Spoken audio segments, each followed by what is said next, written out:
Hey Bree, it's Dr. Scott. Has some feedback for you on your SA2 draft. Just as a quick reminder, the important criteria for this assignment are your ability to use or ability to write a thesis statement that's clear, that has an interesting argument to it, and something that's actually arguable, something we can kind of disagree about. And the second criteria is your ability to defend that argument that you put together in your thesis statement with details from the murals, and also using a couple quotes, at least two quotes, either from Scioto Historical or from the documentary that we watched. The third criteria that I'm looking at is your ability to organize your ideas, and that means not just getting your ideas grouped together, but also making sure that you have a reason why you have one paragraph and then another. And then I'm also taking a look at how you're transitioning between ideas. Finally, I'm looking at your ability to integrate sources, and I didn't see sources used in this draft, and it's just a draft, and that's fine. But do know that you'll need to use a couple quotes, and I've already told you a little bit about where you can find some of that information. All right, so what I have here is your essay is up here on the screen, and I have a few notes to myself just to remind myself of things to mention to you. So what I'd say is, like, you have the basic structure of an argument that I think is definitely going to work for this assignment. I think that I wasn't too sure about the beauty and danger idea, but after I read your draft, I think you can pull that off. I think that it's doable. There's work that needs to be done in organizing your ideas. I think you need to do a lot more work with description and explaining your details.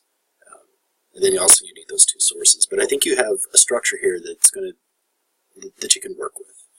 What I would say is, like, in the introduction and in other places, you have ideas that are kind of ping-ponging around. So you have, in 1993, the first flood wall mural was created. So that's in the past. Then we have Robert Dafford painted more than 2,000 feet. So that's what he did. Here's what they are. And then we're back in the past, before the murals were there. And then here's what they show. So it's past, present, and we're just kind of going back and forth, and it doesn't feel like there's much organization to that. So I think, like, kind of get these things grouped together. Like, the before comes up here.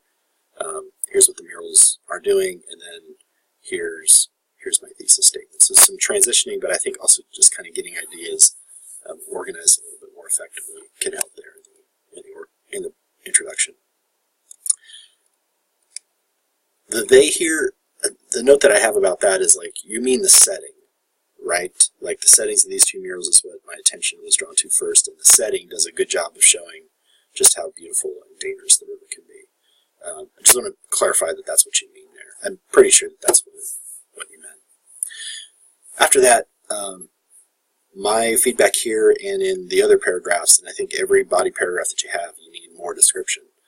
Telling me that there's a huge angry storm cloud, that's not nearly as detailed as saying Dafford uses, in an entire quarter of the mural, or kind of how big was that section where we just had that really angry storm cloud.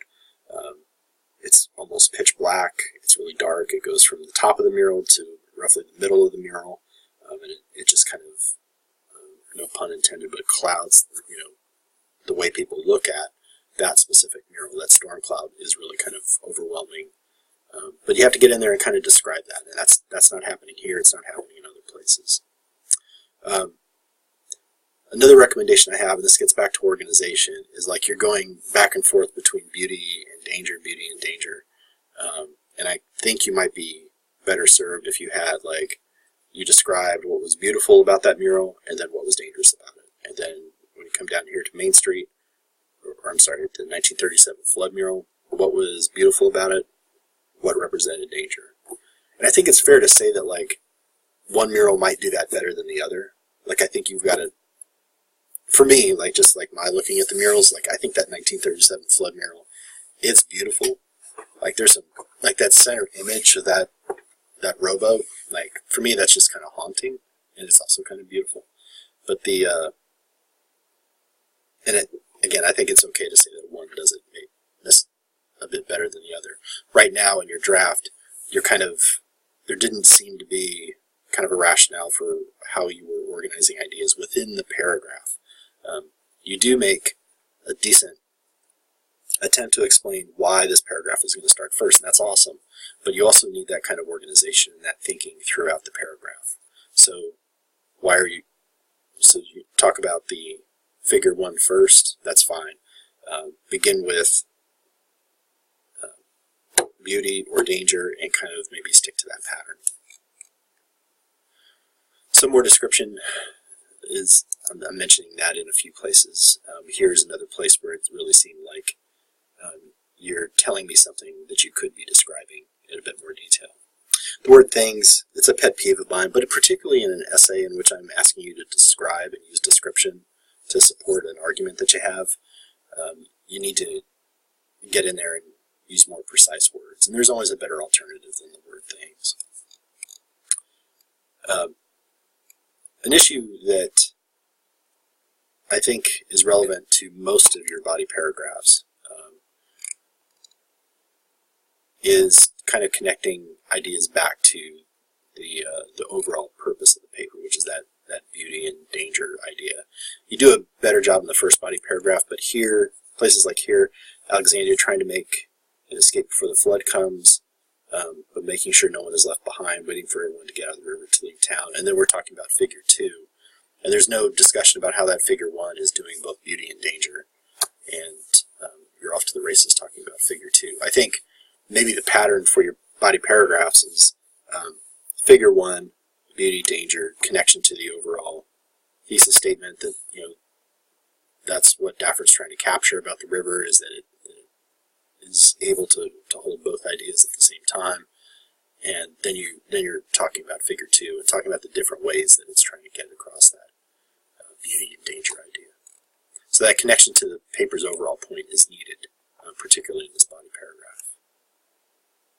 Let's see, what's the note over here? Here you kind of just, at the end of the paragraph, you say, yeah, they do this thing. What really kind of needs to happen is like that needs to be the focus of the paragraph. Like this first sentence in the body paragraph, it doesn't mention at all like how the paragraph is going to be connected to the thesis statement. It just says, after I take a step closer and you take a second look, you notice what is happening in the mural. You can say that about any mural. You need a first sentence here that actually explains how this paragraph is going to be connected to the thesis statement. And it's down here. This really seems to be the only place where you're really kind of bringing the ideas together back to that thesis statement. This paragraph felt like the weak link. There's not nearly as much detail or description in here. Like I was reading in here, the gloomy colors do a great job of showing danger, also pulling everything together to show the true beauty. You're telling me there, you're not really describing. And it's also like in that paragraph where you're talking about color, you don't actually mention the name of a single color. Is that right? I'm looking at it really quickly. Yeah, I don't see any colors. So you're writing about colors, but you're not actually describing any or naming any. So that needs to get fixed. It might be an issue like you ask yourself, do you really need this paragraph, or do you need to include more detail up here? And more detail and explanation in those 2 earlier body paragraphs. That's up to you. If you've got more planned for this and you know how you're going to pull this off, that's absolutely fine. But this one felt like the weak link at this point. Paper's still not using any sources, at least for my read. The conclusion could be a place for you to kind of talk about the placement of, the trend of using the river in the murals. Like that's something that it kind of comes up in a number of places, and you could talk about how beauty and danger is shown in other murals. That's fine for a conclusion. You wouldn't want to do that in a body paragraph though, because you're focusing on these 2 murals. But I'm fine with the conclusion as is. I will say it's more developed in the last body paragraph, which is kind of weird. All right, that's my feedback.